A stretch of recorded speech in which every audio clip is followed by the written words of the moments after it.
Kevin, is the president seeing these questions? Was the White House given a heads up on this?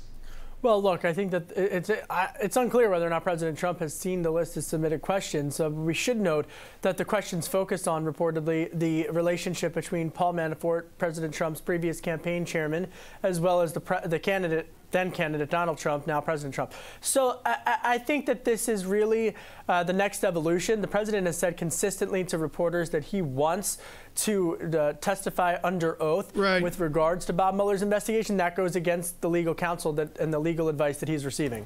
Let us look at one little window into the New York Times piece. This is Matt Apuzzo and Michael Schmidt. This is a sidebar article with a follow-on tweet. Questions related to Mr. Comey. What was the purpose of your May 12, 2017 tweet? After the Times revealed the president's private dinner with Mr. Comey, well, Mr. Trump responded on Twitter, and they have the actual tweet within their article. Here it is. Mr. Comey better hope that there are no tapes of our conversations before he starts leaking to the press. Is this the day, Kevin Cirilli, where President Trump finally understands there are consequences to the tweets?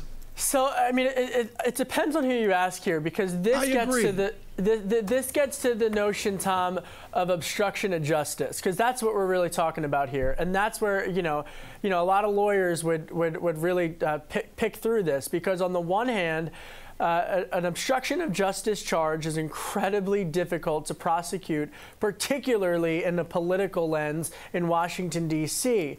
And so it could be a situation where, my colleague Jennifer Jacobs has reported that President Trump is not a target of any type of investigation with regards to collusion.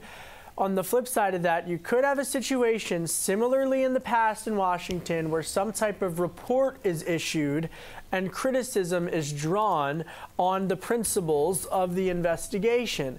But I'm very wary to throw across a term like obstruction of justice, particularly when, quite frankly, no journalist right now has all the facts that Bob Mueller has.